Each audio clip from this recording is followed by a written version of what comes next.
All right, welcome to the Pitch Stack Podcast, Episode 9, our first episode after the conclusion of the professional tour. Matt, how are you doing today? This is great. I mean, I'm super excited to talk about it. Hopefully you are as well. There's so much news and so many things that happened this weekend. It's very exciting. It's a very historic day, or historic weekend, rather. A lot of events. Yeah. I had an optimal Pro Tour viewing experience because it finally happened. I caught the virus and I was sitting there on my couch for 3 days with nothing to do except watch the Pro Tour. And it was it was the real silver lining to this last week. If you're wondering why I sound like an extra in Point Break. Probably the only silver lining, I'd imagine. Yeah, right? Yeah. At least you got to watch some premium, top of the notch gameplay by some of the best players in the world. Honestly, I mean, the turnout was amazing. We had 300 and some number of players, 300, 700 players turn out. That's insane. That's too many. Really? Too many players? Well, if you think that's too many players, the calling had about 800 people and they sold out.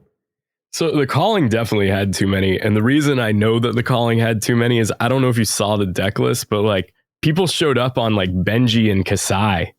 I did not know that. You can play young heroes in CC. People often forget this, but it's never a good idea. It's never worked out for anyone. Clearly, we did not hear about any of those decks appearing in any feature matches or top 8s, obviously. Or top placements. So let's just give you some good advice and leave the blitz decks for blitz and bring the big boys out because the life total is going to matter. But yeah, man, like we had people coming from all over the world. I mean, Poland, France, it's like especially Poland. I felt like Poland's not like 100 people. Turnout 4% of the metagame was Poland. Oh my God. This is on fabtcg.com, by the way, as well. Of course, more than half was America, but it's home turf. It's very easy to get to. But Canada, Australia, of course, and UK and New Zealand had the top 5 turnouts, including the USA, followed by Poland, Germany, and Singapore and Spain, and a number of other countries. We could keep naming them off, but we have quite the representation in this game.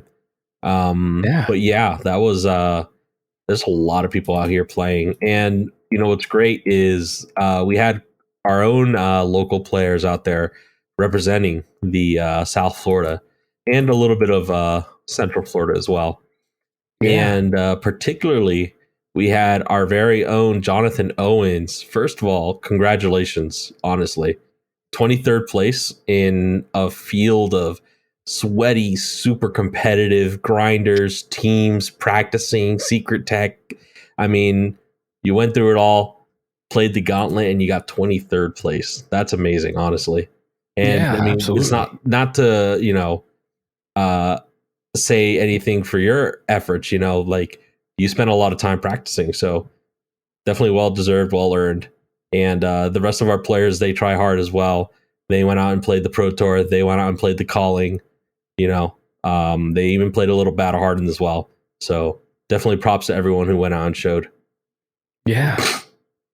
Well, but what do you say we hit the intro and we'll come back with a rundown of the events? Absolutely. Let's go. You're listening to the Pitch Stack Podcast.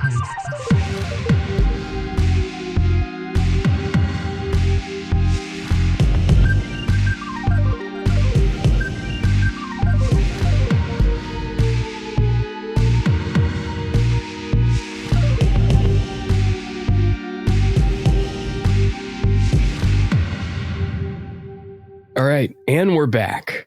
So, Matt, I want to get one thing out of the way because I Googled this extensively and I was fascinated by it. Something that I saw occur multiple times at the Pro Tour on really all 3 days. And the consistency of it, I think, is the thing that I was most surprised by. And that is, of course, James White's collar. And I know he was popping it like it was 2005. And I wasn't 100% sure if this was a New Zealand thing or not. So I Googled New Zealand popped collar and there were no results. So this appears to be a James White signature thing, which, if you're trying to win the Pro Tour Lille cosplay contest, all you got to do is white pants, bright polo, popped collar, James Absolutely. White cosplay complete. He rocked that look. Absolutely. He was out there representing flesh and blood like a true owner should. And, honestly, like the banquet before the Pro Tour on Thursday, from the videos that people were posting and the speeches that he gave and the speech he gave right before they kicked off the first round of Pro Tour, he's a very passionate man. He really puts his heart and soul into this game. You could tell that it was one of his lifelong dreams to see this moment come true. The very first Pro Tour for Flesh and Blood, and massive attendance, 1,500 plus people coming out to play games in the Flesh and Blood in the shared language of great games. Oh, I nailed it. Absolutely. And that's his favorite catch line, Yeah. But yeah, he was all around from what I heard. He was walking everywhere, talking to all the players, signing stuff, having conversations. And it seems he really has a passion for, creating this great, amazing game and just getting together with people in general, Yeah, absolutely. And it's weird to see like a card game with like such a visible face. Cause like, I don't know, we haven't really had this since Richard Garfield. Oh, for sure. And I don't know, it's pretty cool. I'm all about it. This game has so many great personalities. And, speaking of those personalities, the casters that, commentated on all the games that they were on screen, that they were streaming live, were great. I mean, these are amazing personalities, YouTubers, pro players, you name it. They were there and they did one hell of a job entertaining everyone. DM Armada, Red Zone Rogue, Flake, as in Matt DeMarco, aka Tanning Grace, Matt Rogers, even who was playing in the Pro Tour, he took a few breaks to commentate and spectate. So yeah, he showed up to commentate the calling there at the end. Or I guess even the top 80 did a little bit once he was knocked out. So that was pretty cool. He gave some pretty good insight into the decks, especially the ones he was familiar with. But even just the personality of the people who were talking, they really knew what they were talking about for the most part. But you can't be blamed. It's a tough job to be constantly talking throughout a game, and making sure that, you're keeping everyone entertained and focused on the game and making sure you're describing things accurately for everyone watching back at home. It's definitely a demanding job, but they did one hell of a job, honestly. And they had a little fun too. Did a little moment where they signed a sealed the little moment where DM Armada had Matt DeMarco sign a sealed now I don't remember whether it was Tanning Grace or Matt DeMarco, but they had him sign a sealed box of Arcane Rising, and then he cracked it like 5 minutes later. Oh, that's phenomenal. He ended up getting a skull cap though. There you go. He brought it out on stream. Wait them all out first. That way they would know. That was, I don't know. Yeah.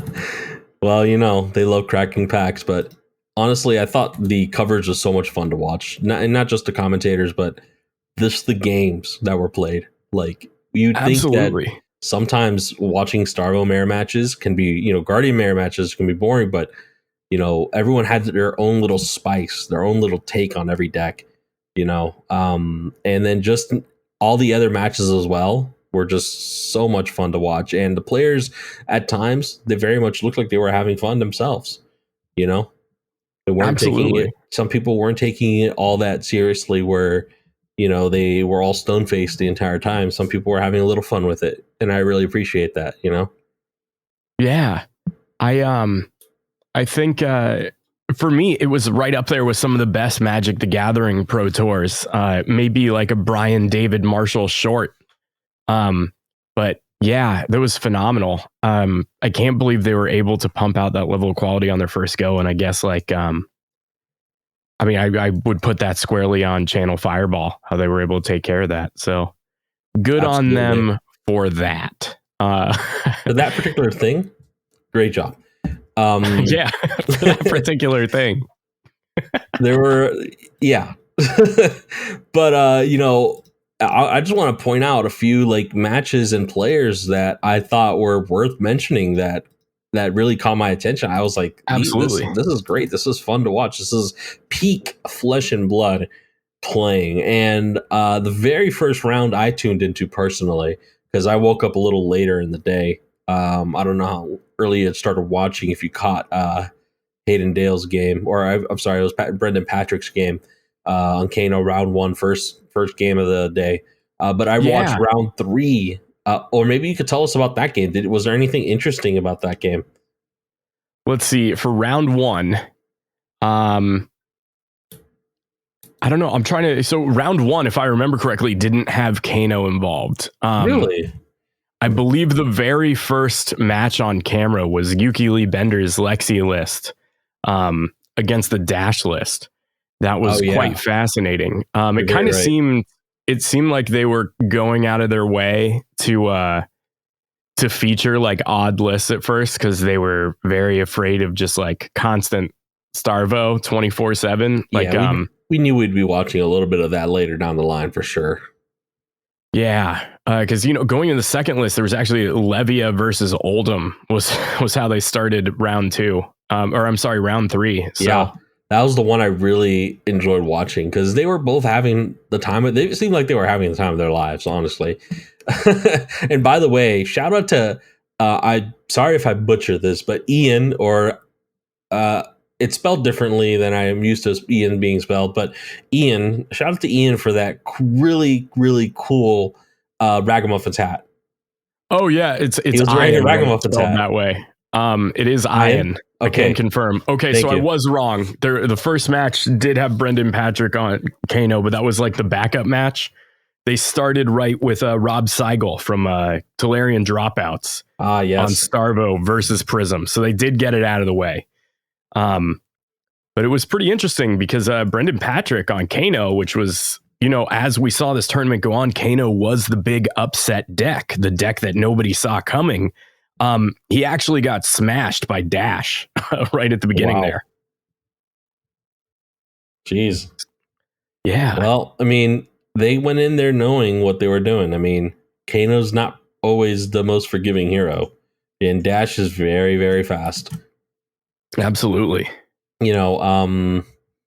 But just Kano overall making such a impact on the first Pro Tour. Like, even if Kano didn't get first place, the impact that it had on the meta on top 8 and moving forward as well. Everyone inspired by the masterclass on Wizard that Vor and Sasha performed with. Like, everyone's going to be inspired to start playing Kano again and giving him another chance. And I think it's well deserved. Kano's very appreciated these days. But to be fair, it's not easy to commit to playing the deck. And it's a deck that requires, and you'll never run out of practice for this deck. You'll always need practice. Right, it's a deck that will always challenge you every single time you pick it up and you play it. So, anyone who decides to start picking that deck up, and good luck. But it's definitely very rewarding. And 2 of them made top 8. That's incredible, honestly. Yeah, I mean, we saw it. Like, not a lot of decks brought in any notable amount of arcane barrier into this game, or into the into the tournament, just because people were not expecting Kano in any way whatsoever. And it proved that, a deck like Starvo that's going to take a couple turns to set up a hand and filter it to try and get those activations and 2 attacks per turn, Kano has those opportunities to strike. So it was pretty interesting just to see how the metagame got taken advantage of so well. Yeah, and they did. You got to respect Kano. bring Arcane Barrier of some kind, not just one, and your crown, because that's just once. You've got to bring something else. Got to be ready for it.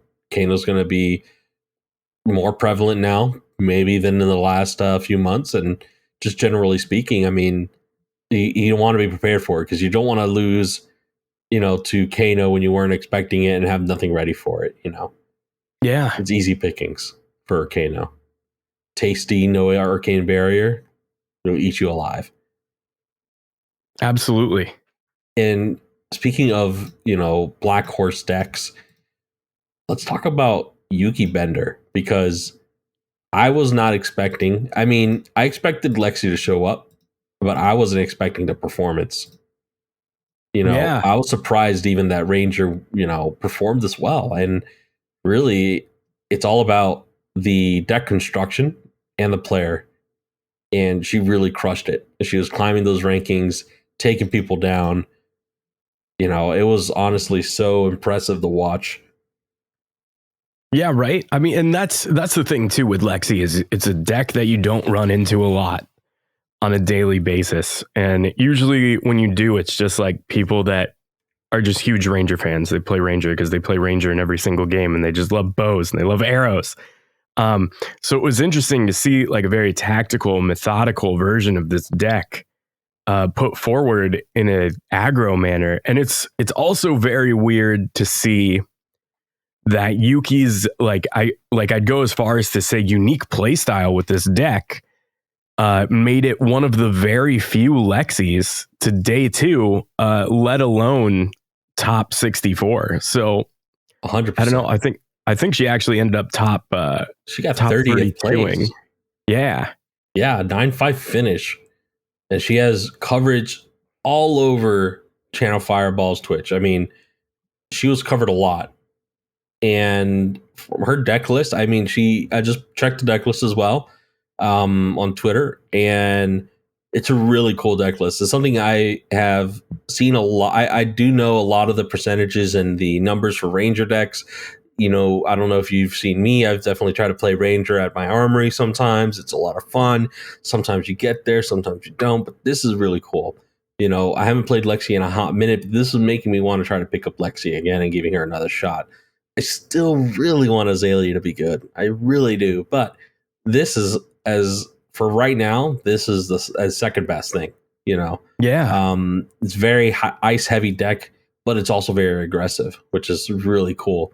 So, honestly, props. Yeah. In round 4, her testing partner, Eric Lehrer, actually got a feature match on this same Lexi list against Starvo.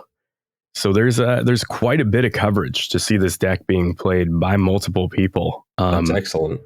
And they had all, I guess they're all from the Vancouver area, the 3 players that were on this deck, and they tuned it and worked it out. Mm-hmm. It was really fascinating. I know somebody they were testing with entered it into the calling and day 2'd with it, but I'm not entirely sure who that was. Okay. Maybe someone we look into. Yeah. And since we're on round 4, let's move on over to the next round. This is our very own Jonathan Owens, and he put up quite a hell of a fight against Nick Butcher of the proclaimed fame Dragon Fireball. Dragon Fireball. What am I talking about? Dragon Fireball. That's a really cool team name, by the way.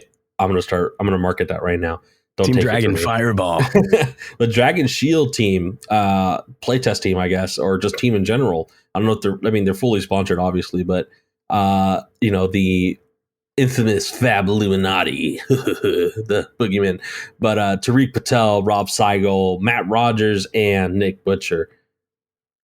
Yeah. Cooped up in a house in New Jersey, Pro Tour play testing. And our buddy Jonathan Owens got a crack at Nick Butcher, but Nick Butcher cracked back, and he faced his first defeat. However, our buddy Jonathan Owens made 23rd place and continued to move up along the ranks, taking down Starvos, taking down Prisms, taking names, It was impressive to watch. Yeah, John, we just get in there and crush, We show up, get in there and crush. That said, it was really interesting because I did a lot of testing with John leading up into this. And I saw him slowly tune that Starvo list with all of his own secret tech and strategies. So it was cool watching him play. And then, I don't know. It was really cool because usually it's strangers. My favorite thing about... I've had a fever all week. I don't know. My favorite thing about that deck, and I'm sure other decks run the same tech, but Exposed to the Elements is such a soul-crushing card. Absolutely. It will ruin your day. He said it wasn't on coverage, but it would have been amazing to watch the look on someone's face watching their Rampart of the Ram's Head get exposed, Earth and Ice fused on turn 1, and then you're sitting there with no shield looking at the end of the game of a 32 life difference. That has got to be something else. Absolutely. Yeah, that in testing he took out my Phantasmal Footsteps quite a few times, which was not great. Oh yeah, that's bad. It didn't feel good. But he picked up Starvo, which he's very comfortable with. And Shane was also part of that playtesting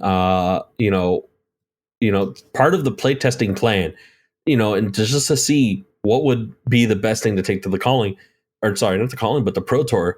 But it seems that Shane, despite all odds and despite all the talks of Starvo being the deck and Prism potentially taking out Starvo, Shane wins the Pro Tour.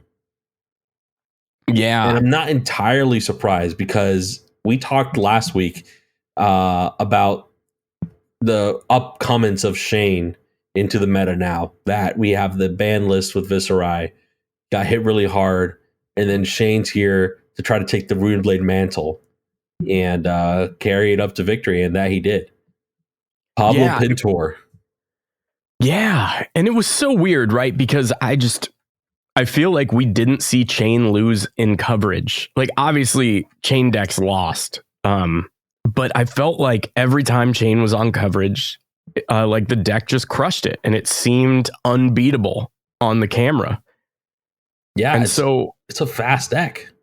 Yeah, Crazy. it's so fast. You get those like big turns that are just so hard to like play around and block, and it's just, I don't know. It's the deck is fascinating because of its bizarre, like I don't know how to describe it, but it's like a snowball aggro deck.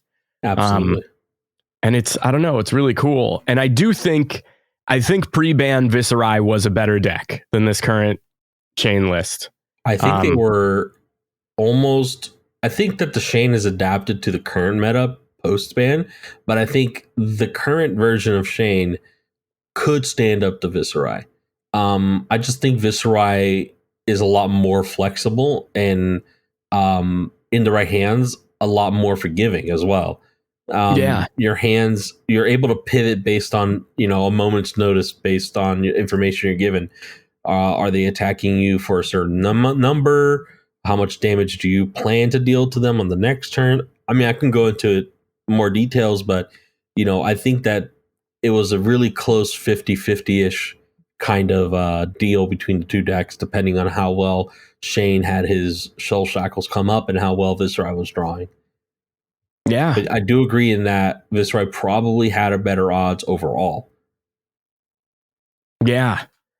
And I also think one of the things I think was really interesting here in the top 8 here was that both Kanos lost in decks that they had a very favorable matchup against. Yes. And very much so. Yeah, I thought so. That was fascinating because I thought for sure when I saw 25% of the top 8, like there were 2 Kano decks, both of them had a favorable matchup going in. The only way one of them would run into an unfavorable matchup is if Prism was able to turn the odds and exhaust Chain.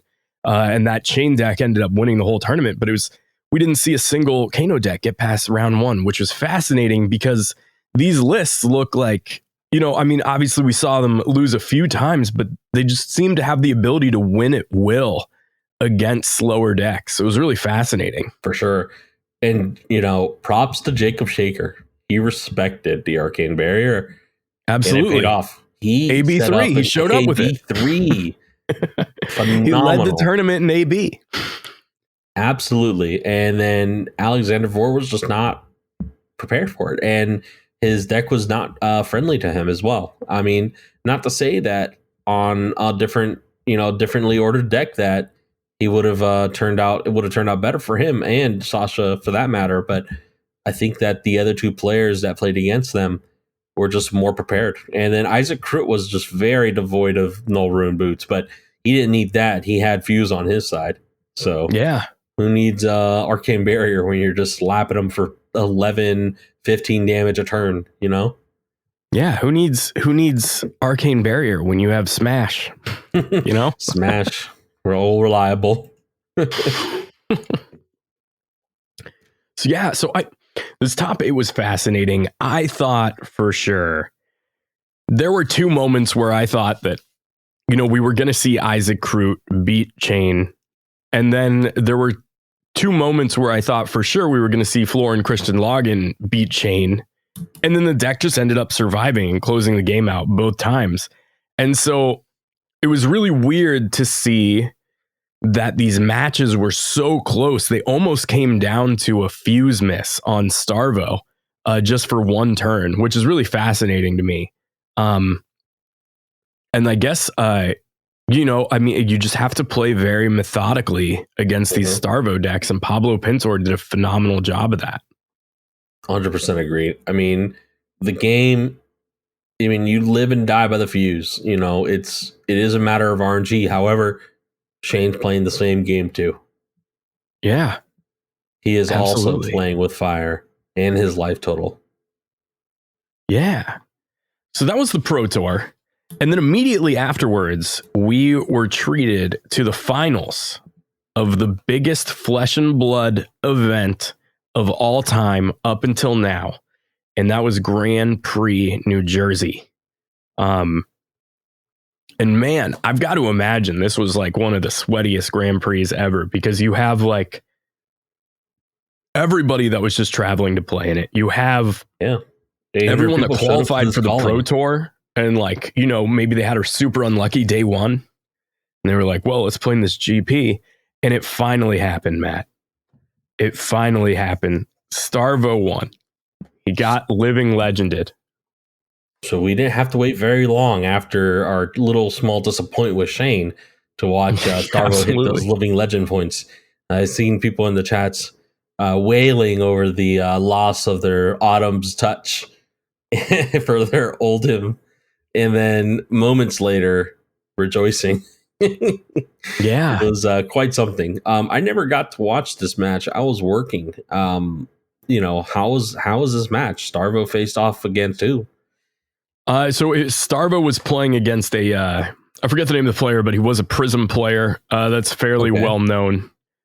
And was Tyler Horspool? Or was no, it was not Tyler Horspool. Okay. Thank you. I thought he did. I thought he placed in the calling really well. I don't know if he made. He actually had a feature match round 1. Excellent. But so it was Prism versus Starvo, a tale as old as time.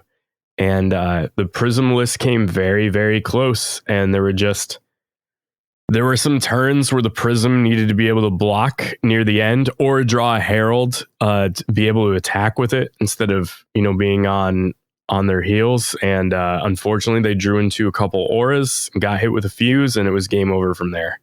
Yeah, sometimes you just kind of know right off the onset. Starvo starts showing you those cards, you know it's over.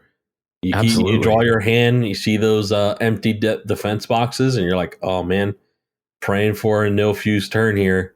And yeah, right. You just see them start to move their Starvo forward or start to put their hand out, and you feel the wave of understanding that it's over dawn on. Yeah. But hopefully that's all over after Uprising comes out. Yeah, right. And of course, let's not forget, Battle Hardened, Oldhim takes the crown, takes the PTI and the gold foil. Donovan Van Beek, not Starvo, but because it's Blitz. Oh yeah, he's on Baby Oldhim. He's on Young'em. Yeah, Young'em. Not as Oldhim, actually. He's pretty old in that picture, anyways. Absolutely. And so it's really interesting if you look at the top 8 from this Battle Hardened Blitz event. It is it's spicy. I don't know how else to describe it. We have 6 Oldhams, 1 Kano came in second post ban. Oh man. And 1 Dash player. What a soldier, man. Soldiering through that ban. Yeah, right. What a weird. Yeah, I guess. I mean, like, the deck still has legs. I just think it's significantly less consistent. It's probably what it is. Just not no turn 1 shenanigans. You know, we're playing it fair and square. Yeah. So if there's one thing we hate, it's shenanigans. No shenanigans allowed. You know, and speaking of shenanigans, of course, because it's not really a sanctioned format and anything goes sort of deal. We have a UPF tournament that occurred there. And the pricing for it was actually really cool. They offered a gold foil silver palms. Gold palms. Yeah, for a UPF tournament and a lore book, I believe, as well. And they also did a cosplay competition in which they gave out Taylor promos and lore book as well. But Taylor won the UPF tournament, her very first tournament, and she just got released. Yeah. And she's not even legal in any other format. Yeah. So apparently somebody bought this UPF, or I'm sorry, I'm not really sure the story fully yet, because we don't even know who it is, first of all. Yeah, these ultimate pitch shenanigans. Only just rumors. We know what happens, exactly. So Taylor is rumored to have won the UPF tournament, and I think that's kind of cool. Yeah. I mean, suiting up with all these equipments from different classes and then just crushing people. I don't really know how you're going to do it. Generic cards, probably. Destroying your weapons and bringing in new weapons. I don't really know. Art of War, E-Strike, Command and Conquer, Remembrance. Well, hey, let's not forget, though, that they can run equipments of any class. That includes weapons. So, you know, bring in Talishar, attack with twice, and be like, actually, we're going to destroy Talishar, and we're coming in with Winter's Wail now. I mean, not that that's great, because you don't have ice to pitch, but, you know, you get what I'm saying. It's it can be pretty good under the right conditions, I believe. With the right cards in your sideboard, you can do anything if you're taking. Actually, if you see a picture of the final table, the Taylor player just has like a pile of slabbed equipment cards to the right of their deck. They came totally ready to play Taylor. Absolutely. And then there was a Shiana on the table as well. There was. And I also heard that there was some really cool turns. Can you for Shiana copying a KO on the table and playing a Crippling Crush, a specialization, of course, as you know, and attacking somebody for 22 and then pummeling it. That sounds not pleasant. It sounds spicy. Very spicy. Unpleasant for the receiving end. Very spicy. Let's see. I'm actually curious to see how spicy this could have gotten. Okay, so that's unfortunate. It does appear that you can't copy Taylor's ability because it happens at the start of your turn and you copy it with Shiana at the action phase. I mean, you could just become another. Could have gotten real shenanigans. Name, but yeah, that would have been a little weird. Absolutely, shapeshifter. Yeah, that's odd. Shapeshifter. Yeah, I don't really know. Shapeshifting into another shapeshifter. Yeah, but you know, weird. At the Pro Tour, a lot more was happening other than just, you know, games. But they had I don't know if, you know, there was a group of people, very well-known people for most people, Alpha Investments, or Rudy, as people call him, and Fluke and Box, or there's also Fabled Hunters, Saint, and James White. They all opened a case of Alpha on a table on camera. Yeah, so I heard about this, but I didn't watch it. when it happened, or I haven't seen the video. Well, I mean, just they got a huge gathering of people around them, and they just started cracking packs. And apparently, James White's favorite pack to open is Dorinthia packs. He will only open Dorinthia packs. Fun fact.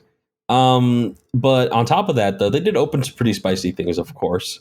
They opened cold foil, hardened cross straps, bolters, and scap skins, if I'm not mistaken. Those are the only 3 cold foils they got, but they also got a foil Majestic Crippling Crush. That was really cool. Oh, yeah. And then they also had a bunch of players come up and open packs just because. Oh, what? So that was really good of them. And they also gave cards away, random commons and bulk. Well, not bulk, it's all alpha. So some of that's worth a few bucks, and pink strip cards, like I was really generous of them. Oh, yeah. I forgot all about the pink strip cards. Yeah. They also open a foil pink snatch, of course. Of course. Well, for the memes, of course. Absolutely. And they had a lot of fun. Tall Timmy was there. Team. He was there. He opened some packs.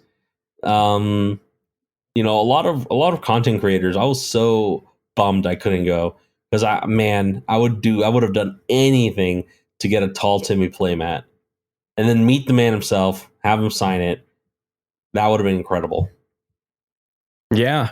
I'm personally, I think the thing that I am most excited for is just going to be the absolute downpour of content that we are going to be getting this week. Just from all the content creators that went there. Like, there's so many people that filmed videos about how they were going to film videos. Yes. So I'm looking forward to it. So much fun to look forward to as well. And there was also the famed artist Steve Argyle there to sign cards and sell some really cool merch that I'm so disappointed I missed out on. They had a really sick Viscerai playmat with no zones on it, and I really wanted that playmat. So cool, but sadly, it sold out before Jonathan got a chance to hit them up for me. But I did get some stuff signed, so I'm really excited to see those cards in person when I finally get it. Yeah. Steve Argyle, if you don't know, has done the art for Viscerai and his weapon Nebula Blade. He's also done the art for Icelander and her Kraken Aether Vein. But he's most famous for drawing magic cards. Yeah, but he's one of the very first Veil. big artists that Flesh and Blood got onto their brand to start doing art for them. Yeah, which is pretty cool. I've got to imagine that he won't be the last. Oh, absolutely not. I'm willing to bet that Mark Poole's going to be at one of the next ones. Oh yeah, that makes sense. I wonder. So I've also wondered this for some time. Like, I wonder if Wizards locks people into certain artists into exclusivity arrangements. Obviously that's incredibly expensive on Wizards' behalf, but I'm sure they do it for some artists. But it's very profitable for some of them. I mean, I got to imagine that Seb McKinnon wasn't doing art for anyone else. I mean, Seb McKinnon has had an incredible history of drawing Magic art. I mean, it's so amazing. And as well as very distinctive style. Of course, yeah. Magic has had so many extremely distinctive artists, some very unique people drawing for their game. Some of the most famous art, and even some of the some of the new up and coming artists are some of the maybe less known artists do some amazing work. I mean, Federico Musetti, who was there at the Pro Tour as well, signing. Let's not forget. He drew Shane's art, and he's drawn art for the Shadow, lined cards as well. He's also drawn a few other cards, super notably, in a playmat I'm staring at right now on my desk, Mangle. And he also drew Pulverize, which he was selling playmats of. And they look gorgeous. This is one of the most beautiful playmats I've ever seen on camera. I would love to see it in person one day. I wish I wish I got one, but I didn't. They look so good. Pulverize is such good art. And honestly, I would love to see Federico draw some art for Magic one day. Yeah, If they'll that would let be him, very cool. that would be amazing. Yeah, right. I wonder how they source that. That's something I'll have to dig into. I mean, I really hope they just look at their history, their portfolios, if you will, and they should be impressed, in my opinion. The keyword should, right? Yeah. Oh, I did forget one more other artist. I don't know if they necessarily had a Flesh and Blood announced, sponsored from Channel Fireball appearance. But I don't remember their exact name. The one who drew Exude Confidence, I believe, was present at the Pro Tour. Oh yeah, because there was the mat. Yes, the Art House Syndicate was hosting a sale for these exclusive art mats that were signed by the artists. And I'm so sorry I'm forgetting the name right now. And if you happen to be listening to this, you're one of my favorite Flesh and Blood artists. Please sign my Exude Confidence playmat, and maybe please sell me one of those alternate art ones one day. I love it, and it's PHU, a name I can't pronounce. Yeah, it's like THIEU. I don't know if that's I don't know how to pronounce that. He also drew Swarming Gloomveil. I mean, also another one of my favorite cards. So yeah, I mean that he was there and probably signing stuff. I haven't seen any photos of that at all, but I have seen people posing photos with their cool playmats that I'm really not jealous that I don't have one. Yeah, apparently it is pronounced two, so it's just Fa two. Okay. Fa two, okay. Cool. Oh, right on. Well, we've talked a lot about Pro Tour, but during Pro Tour, they did have a banquet right before the night of the day of the Pro Tour, and at that banquet, they had this really cool stand, this really cool display case showcasing the history of Flesh and Blood and the future with the Pro Tour promo cards. And among those Pro Tour promo cards were a few little spoiler sort of ish things for Uprising.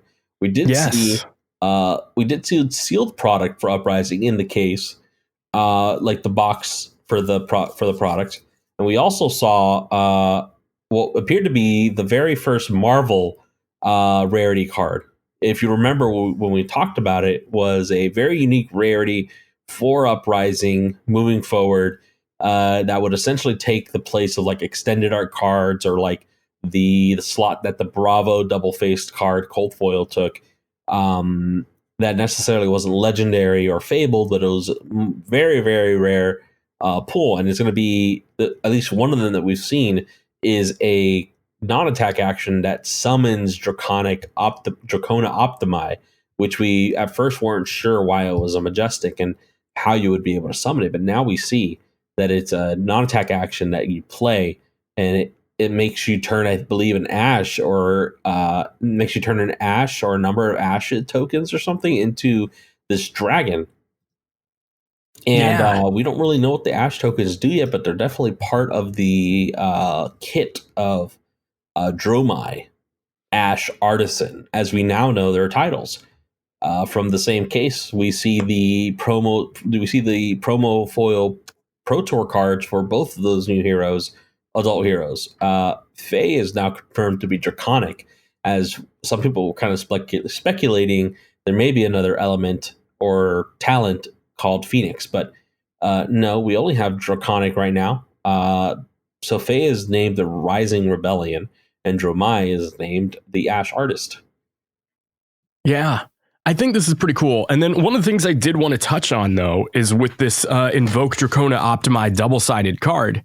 Yeah. Do you think that if LSS went back in time by a year, we would see Doomsday and Eclipse as double-sided cards? 100%. Yeah. Yeah. I do wonder, though, how that operates with like graveyard interaction stuff. Because if you're just turning the spell over into a token, I don't really know.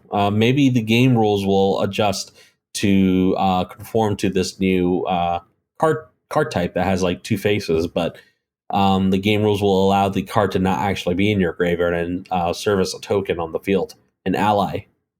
Yeah. But I don't know. I guess we'll have to see and wait. Maybe we'll see the no premium version of the card, and we'll know more about it then. Absolutely. And this card's definitely scary. I have seen 6 power allies do nothing but close out games this whole weekend.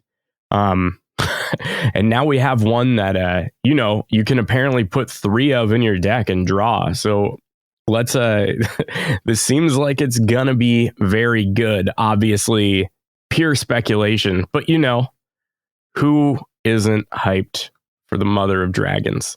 We'll have to see. I mean, it does damage as well, not just the attack damage. It does more damage. So yeah, that's bound to be a good mechanic, right? Absolutely. We also still have not seen a 4th hero. So this leads us all to believe mostly that there's only going to be 3 heroes, which I am in the camp of. However, there are some people who believe that maybe they're holding out and they're going to try to pull a fast one on us and trick us and tell us that we've been bamboozled and there was a secret 4th hero all along. Speculation still continues. It's okay. So here's why I believe there's a 4th hero, right? And it's only for one reason, and it is because the day before the Pro Tour, Flake himself, Matt DeMarco, wrote an extensive article on Channel Fireball called "The Case of a 4th Hero in Uprising." Oh man. Okay. So I feel like if there's anybody that has a bit of an inside, like an inside information, it's definitely Flake.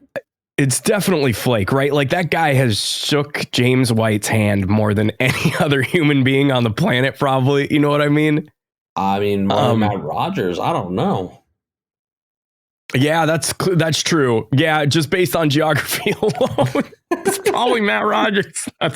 Well, other than New Zealanders, you can't count them. They've shake hands with Matt Rogers like 3 times a week. But yeah, I mean Matt Rogers, James White.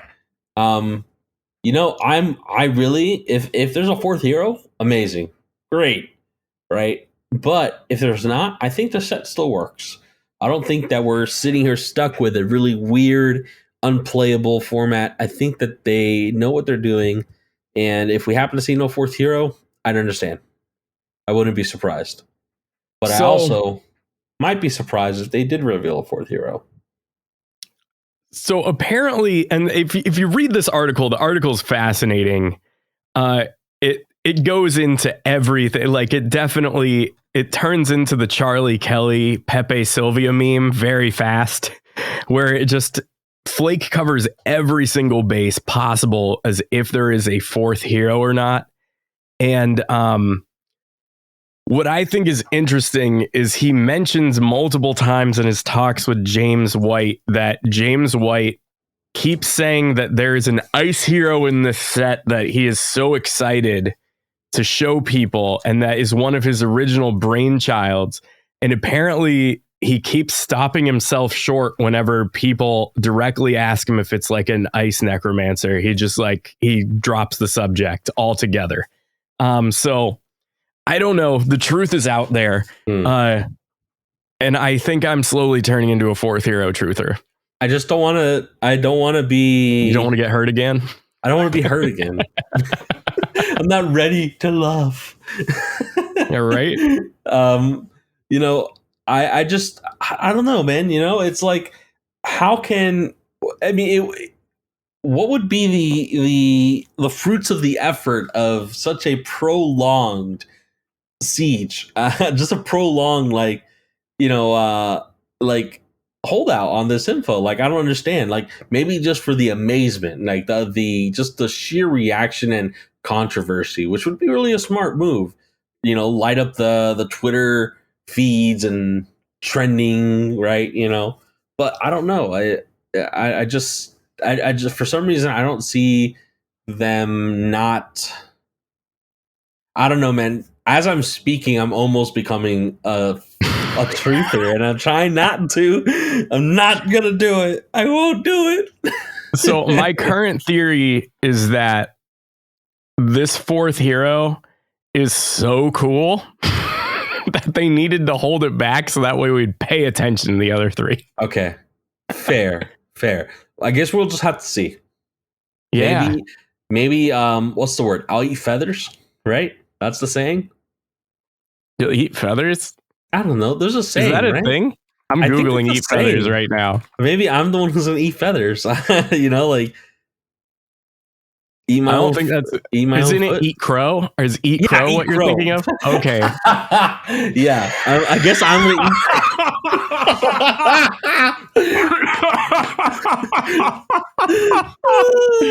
I'm just because I have the visual image of the saying in my head. Somebody just eating, like getting Crow feathers hanging out of their mouth. Just gotta eat feathers.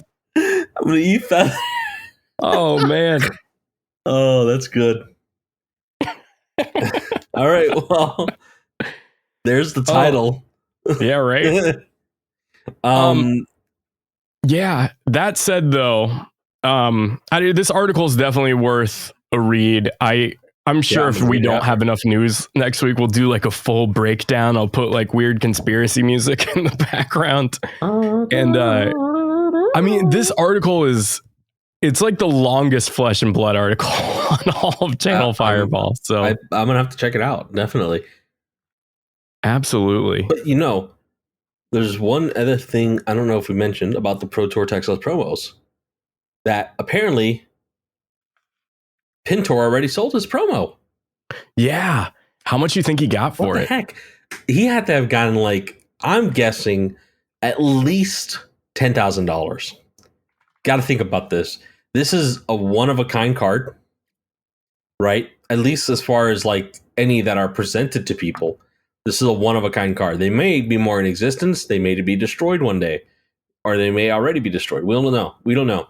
But I think that if Shane manages to living legend himself before the next Pro Tour is, like, I don't know how. If he doesn't win this Pro Tour coming up or any of the next ones, and he gets points just by playing and winning Pro Quest, Road to Nationals, Battle Hardens, and such, what if there's never another Shane promo given out? That's what people were talking about with the Starvo promo, is that, like, if Starvo won that event, right, the Pro Tour, yeah, they would have had to give somebody a Starvo promo and then destroy all the other ones. Because when is Starvo ever going to win the Pro Tour again? I mean, maybe when they introduce the Living Legend format, but when is that going to happen? And when will that format ever be hosted for a Pro Tour other than Classic Constructed, right? Yeah. When would they host? It's like hosting maybe not quite, but it's like hosting a World Magic Championship and making Legacy the format. It's usually never the case. It's always standard and limited, right? Yeah. So, you know, the more I think about it, though, I mean, obviously this is a few points ago, but I guarantee Rudy bought it and told him to stay anonymous until he published the video. Oh, of course, you know, dude, I'm telling you, Rudy's definitely been buying gold foils. What? My computer, sorry, might cut that out. I got confused there for a second because my computer went black. Yep, we're back. Tell that computer to eat feathers. I idled. Eat feathers. So yeah, you know, I think Rudy's on the prowl buying this memorabilia stuff because, I mean, this is important shit. Yeah. This is historic, you know what I mean? And if this goes down in books for what, like, one of the greatest moments of one of the ignitions for this game to become the forefront of TCGs in the future, like, these kind of promos, memorabilia type of cards are going to be so sought after. Like, you know, the World Championship card for Magic the Gathering, the 1997 one. You know what's going on from? Maybe it's not 1997. Maybe it's another one. I don't remember the exact think about that date, but it's a 5-color card and it's super unique. It's a one-of-a-kind card. And it was only given out I know the one you're talking about. Yeah. It's got like it's the 5-color. It's got the guy in the jacket. Yeah, I mean, we can't always compare everything to Magic because Magic is a very unique beast. But even on a fraction of that scale, like this is something that holds so much value long term. It would be hard to not sell it for the sheer dollar value that you would make. But I feel like if you had held on to that, like that's some insanely value, like just for the memory, the emotional value to it as well, not just the dollar value, but like, you're one of the first Pro Tour winners. Yeah. Pro Tour number 1, the very first Shane Pro Tour promo. That said, though, if I am an investor, I definitely, especially if I'm Rudy, where this is like a huge occasion for me. I think what we saw this weekend is flesh and blood became real.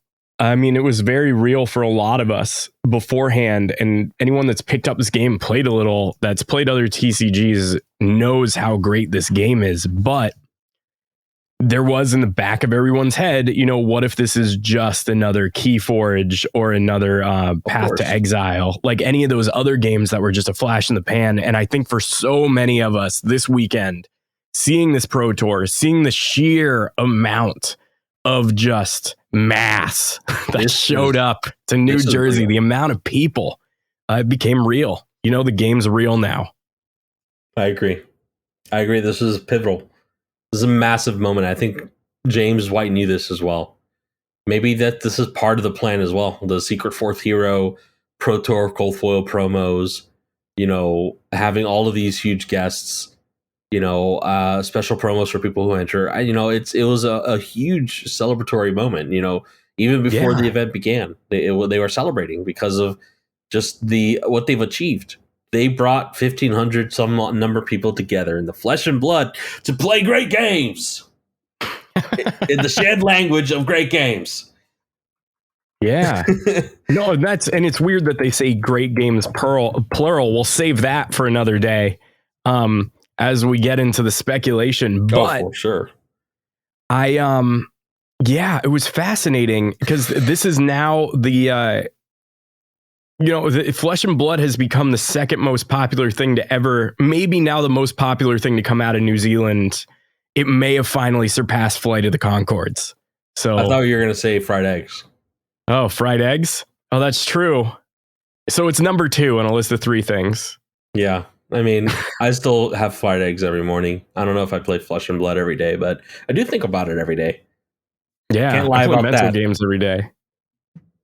Just crushing it against my what do you call it? Mental mentally opponents. playing a pummel, and I'm pitching this, and then I'm restack and draw, and then just mentally doing all that all day long, and thinking about cards to put in the deck, or plays that were made, and mistakes I made, or things to do different. All that things always going through my head.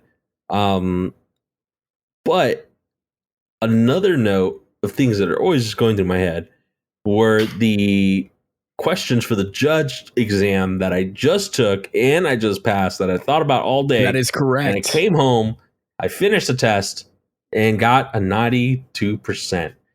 So we are a level 1 judge now. We were both judges. Congratulations. Thank you. Welcome to the judiciary. Thank you very much. And I'm very excited and nervous, honestly, because I still haven't even judged a Magic event, and I just became a Magic judge last year in August. But who was running events? And my local store has 2 level 1 judges, so that are not me. So sometimes I just don't get an opportunity to. But I already spoke with my local store. They're going to try to get me hooked up for the store championships this year, right? On a not so Flesh and Blood note, we don't have to discuss it, what the promos are this year, but they're really cool. But I would rather judge it than play in it. Yeah. Yeah. But at the same time, I would love to judge some of the upcoming ProQuest and Road to Nationals later this year over playing them, at least all of them. I want to play some of them, but I would definitely love to judge some of them. Yeah, there's the I'll have to send it to you. Once I don't know if the Discord for judges verified you yet, but there's a whole once you're on level 1, there's like a whole professional staffing page.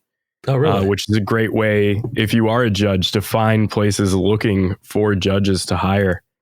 So they'll have a huge list of things that are looking for judges. Like I'll see stuff in like Orlando, all over the place. I guess I'll have to check that out. Yeah, absolutely. But we also have a new judge promo too. We do, the Adjudicator.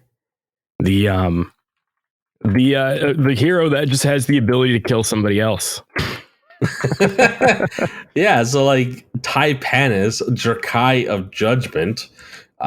So there's a new Draconic hero, Adjudicator class, which we've never seen before. But obviously this is not legal in any format. You could probably play it in UPF. But it is a adult hero, so I guess you just have to adjust the life total. It doesn't say young, but it does have 20 life. So what is it? 10 life in... Oh my god, is this 10 life in UPF? Wait, does it start at 10 life? Is that a real thing? Oh my god, this is a 20 Did I life... miss that? This is a 20 life adult hero. Oh yeah, I just think it is. I think that the Adjudicator class, I think they have said, is, regardless of if it is young, is legal. In UPF will be updated to include non-young adjudicators, is what they said as part of the PowerPoint. I don't know. Sure. That's okay. Right. Interesting. But this is a kind of really cool effect. The first time each turn, another hero becomes a target of a source that would deal lethal damage. You may discard a red card. If you do, choose new targets for that source. Yeah. That's cool. Absolutely. That's really cool. Hopefully I get one of those soon. Yeah, hopefully there's because I know they're giving them out retroactively to all the judges that were at Pro Tour New Jersey. But I believe, because there are multiple printings of this card, so they're saying there's a double-sided cold foil and a rainbow foil. So my guess is there will be other ways to get this in the future. Or maybe level based. Oh, level 2, level 1. That's fair. Right? Level 2's got the cold foil double-sided. Level 1's got the rainbow foil. Yeah, that would make sense. That'd be in line with what we've seen like other games judge compensation programs look like. So maybe, yeah. Or a rainbow foil just is like this seems, I think it's fine to give judges unique, cool things like this. There's no need to give other people access to this card other than buying it from a judge. Yeah, if you do community service, you should buy my Typiness. Yeah, buy my Typiness from me whenever I get it. For $35,000. Yeah. Or whatever.